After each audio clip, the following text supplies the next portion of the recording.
So, in this part, we are going to talk about Doppler effects.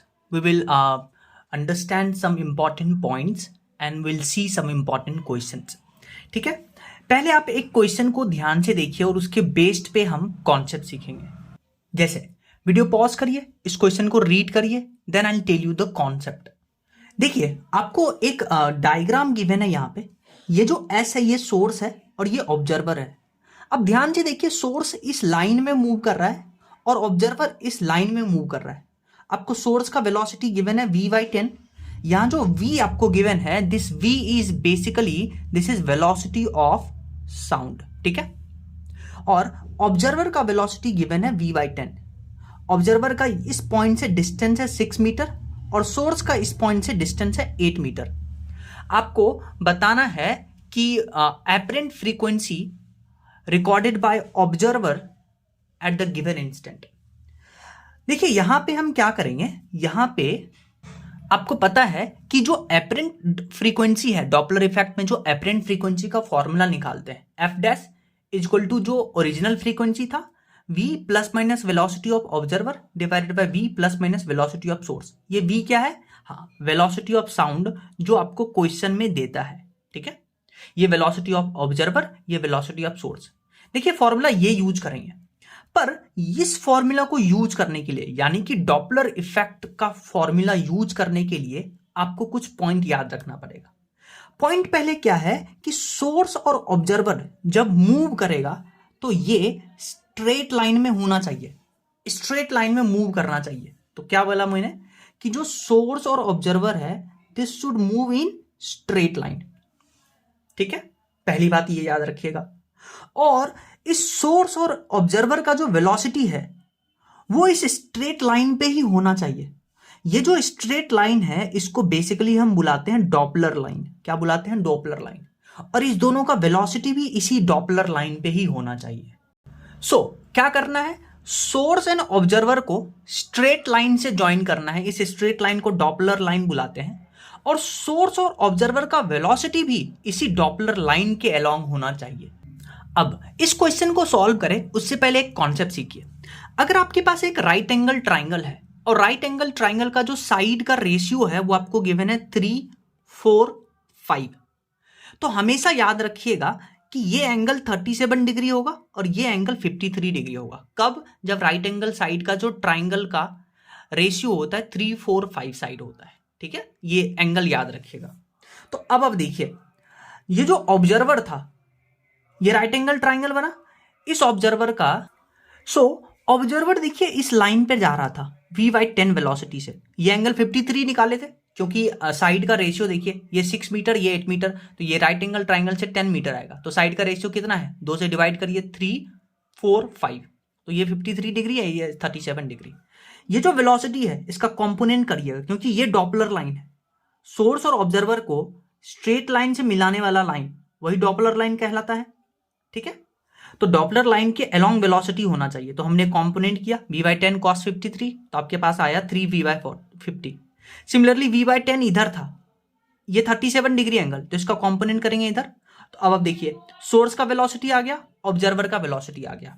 अब ध्यान से सुनिए, ये जो आपके पास डॉपलर इफेक्ट का फॉर्मूला है, इसमें देखिए सोर्स और ऑब्जर्वर पास आ रहे हैं। जब सोर्स और ऑब्जर्वर पास आएंगे तो फ्रीक्वेंसी बढ़ेगा, और फ्रीक्वेंसी जब बढ़ेगा तो आपको पता है फ्रीक्वेंसी बढ़ाने के लिए आपको जो न्यूमरेटर है उसको प्लस लेना पड़ेगा और डिनोमिनेटर में आपको नेगेटिव लेना पड़ेगा। तो यहां से देखिए एफ डैश आ गया, original frequency v plus observer का वेलोसिटी 3v/50 माइनस नीचे डालेंगे तो आपके पास आंसर आएगा।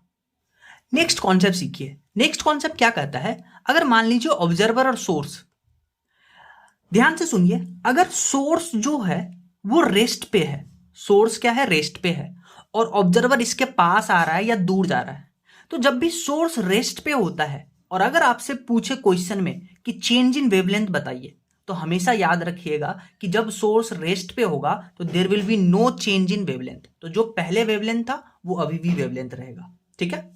अब अगर सोर्स रेस्ट पे है और डॉपलर इफेक्ट का ये फॉर्मूला होता है, तो सोर्स रेस्ट पे है तो वेलोसिटी ऑफ सोर्स 0 हो जाएगा। तो डॉपलर इफेक्ट का जो फॉर्मूला है वो मॉडिफाई होके बनेगा ये वेलोसिटी ऑफ सोर्स 0 हो गया तो सिर्फ वेलोसिटी ऑफ साउंड बचा। अब ठीक है, अब जब आप इतना समझ में आया तो अब आप इस क्वेश्चन को करके देखिए।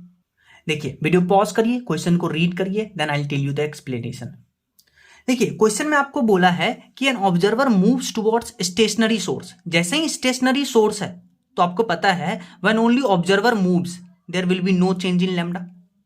ठीक है, तो stationary source of sound with speed 1/5 of the speed of sound, यानी कि ऑब्जर्वर का आपको वेलोसिटी गिवन है, ऑब्जर्वर का वेलोसिटी आपको गिवन है velocity of sound divided by 5। The wavelength and frequency of source are lambda and N, ठीक है, respectively. Find the apparent frequency and apparent wavelength recorded by observer. अगर source rest पे है तो wavelength पहले lambda था तो अभी भी लैम्डा रहेगा, लेकिन फ्रीक्वेंसी चेंज होगा। क्यों? क्योंकि ये बेसिकली सोर्स है, ये ऑब्जर्वर है, ऑब्जर्वर सोर्स के पास जा रहा है तो यहां फ्रीक्वेंसी में चेंज आएगा। तो आपको पता है फॉर्मूला क्या यूज करेंगे, फॉर्मूला यही यूज करेंगे। इसमें सोर्स का वेलोसिटी 0 रखेंगे तो ये टर्म खत्म। अब सिंस ऑब्जर्वर जो है वो सोर्स के पास जा रहा है तो फ्रीक्वेंसी बढ़ेगा, फ्रीक्वेंसी बढ़ेगा तो यहां पे हम पॉजिटिव लेंगे ना कि नेगेटिव। तो ये देखिए एपरेंट फ्रीक्वेंसी का फॉर्मूला आ गया, velocity of sound plus velocity of observer, जो कि आपको गिवन है velocity of sound divided by 5, और यहां पे वेलोसिटी ऑफ साउंड लेंगे जो कि आपको क्वेश्चन में v गिवन है, तो आपको एपरेंट फ्रीक्वेंसी आ जाएगा। अब हम क्या करेंगे, डॉपलर इफेक्ट में बीट्स का कॉन्सेप्ट ऐड करेंगे। ठीक है, सो डॉपलर इफेक्ट प्लस बीट।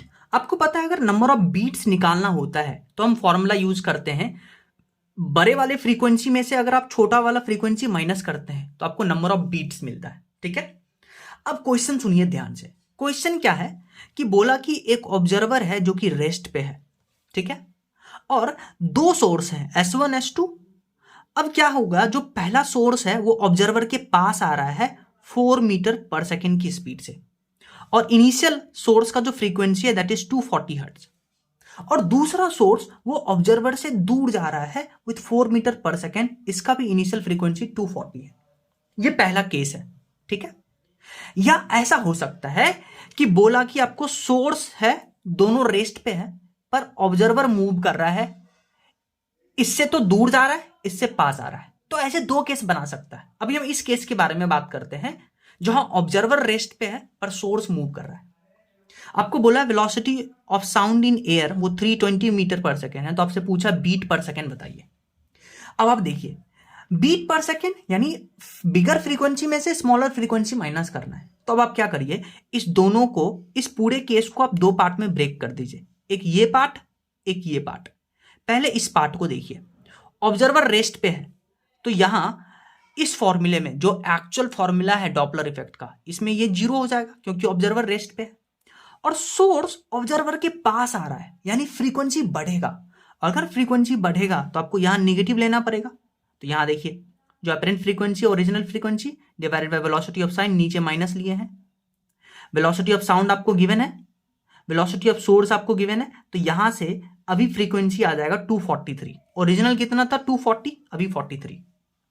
फिर जब सोर्स, सेकेंड सोर्स इस ऑब्जर्वर से दूर जाएगा तब भी यही फॉर्मूला यूज करेंगे। अब यहां वेलोसिटी ऑफ ऑब्जर्वर 0, अब सोर्स ऑब्जर्वर से दूर जा रहा है तो फ्रीक्वेंसी डिक्रीज करेगा। डिक्रीज करने के लिए आपको नीचे पॉजिटिव लेना पड़ेगा। तो ये देखिए नीचे पॉजिटिव लिए हैं, यहां वेलोसिटी ऑफ साउंड डालेंगे, वेलोसिटी ऑफ सोर्स डालेंगे 4 मीटर पर सेकेंड, तो आपके पास आ जाएगा एपरेंट फ्रीक्वेंसी। अब आप देखिए इस दोनों में बड़ा कौन है, ये, तो नंबर ऑफ बीट्स निकालने के लिए बड़े फ्रीक्वेंसी में से माइनस करेंगे छोटा, तो देखिए बड़े फ्रीक्वेंसी में 243 माइनस 237 तो 6 बीट पर सेकेंड। एक तो ऐसे कॉन्सेप्ट लगा करके, एक हम नंबर ऑफ बीट्स, अगर ऐसा कहीं केस गिवन है आपको तो direct formula number of beats का यूज कर सकते हैं, डेल्टा एन, वो हो जाएगा 2 इंटू ओरिजिनल फ्रीक्वेंसी कितना था दोनों का सेम यानी 240, वेलोसिटी ऑफ सोर्स कितना है 4 मीटर पर second divided by velocity of sound वो आएगा 320। तो आप ये फॉर्मूला डायरेक्ट यूज करिएगा, आपको 6 बीट पर सेकेंड मिलेगा। ये फॉर्मूला कब यूज करना है, जब ऑब्जर्वर रेस्ट पे है और सोर्स मूव कर रहा है, use when source is moving. लेकिन क्या हो, जो मैंने आपको सेकेंड केस बताया था कि सोर्स रेस्ट पे है, ऑब्जर्वर मूव कर रहा है, इससे दूर इससे पास जा रहा है, तब आप क्या करिएगा, यहां वेलोसिटी ऑफ सोर्स के जगह पे आप वेलोसिटी ऑफ ऑब्जर्वर ले लीजिएगा। ठीक है, नेक्स्ट क्वेश्चन देखिए, वीडियो पॉज करिए, क्वेश्चन रीड करिए, then I will tell you the explanation. देखिए क्वेश्चन में आपको बोला है कि एक कार है और क्वेश्चन में डायरेक्ट बोल दिया है कि यही कार ऑब्जर्वर भी है, यही कार सोर्स भी है, यानी दोनों है, ऑब्जर्वर और सोर्स दोनों यही कार है। बोला है कि इस कार का वेलोसिटी है velocity of sound divided bye 3, ठीक है। और ये कार जो है हॉन्ग करता है, हॉन्किंग करता है, साउंड बजाता है, उसका फ्रीक्वेंसी है एन। और जा कहाँ रहा है, हाँ इस क्लिप के टुवर्ड्स जा रहा है, क्लिप के टुवर्ड्स जा रहा है। बोला वेलोसिटी ऑफ साउंड जो है वो v है, तो आपसे पूछा है एपरेंट फ्रीक्वेंसी बताइए observed bye observer in the car. देखिए ये क्वेश्चन बहुत आसान है, क्यों? क्योंकि सोर्स और ऑब्जर्वर दोनों सेम ही है। तो अब आप देखिए यहां पे ये वेलोसिटी, आपको डायरेक्ट यही फॉर्मूला यूज करना है डॉपलर इफेक्ट का। अब ध्यान से सुनिए, अगर हम पहले इसको एज अ सोर्स माने, इसको एज अ सोर्स माने, तो सोर्स मानेंगे और ये क्लिप के पास जा रहा है, तो क्लिप के पास जा रहा है तो फ्रीक्वेंसी बढ़ेगा, ठीक है। फ्रीक्वेंसी बढ़ेगा तो सोर्स मान रहे हैं जब, तो फ्रीक्वेंसी बढ़ाने के लिए यहां आपको माइनस करना पड़ेगा, ठीक है। तो यहां आप माइनस कर दीजिएगा, तो यहां प्लस हटाइएगा, माइनस करिएगा। फिर जब आप इसको ऑब्जर्वर मांगिएगा तब भी ये क्लिप के पास जा रहा है, जब भी ये क्लिप के पास जाएगा तब भी फ्रीक्वेंसी बढ़ेगा, और फ्रीक्वेंसी बढ़ाने के लिए ऊपर आपको पॉजिटिव लेना पड़ेगा। तो एक ही फॉर्मूला यूज करना है। अगर आपको ऐसा कंडीशन दिख जाए कि सोर्स और ऑब्जर्वर सेम है और आपको अपरेंट फ्रीक्वेंसी पूछे, तो आप ये फॉर्मूला यूज करिएगा, ऊपर पॉजिटिव नीचे नेगेटिव, देखिए।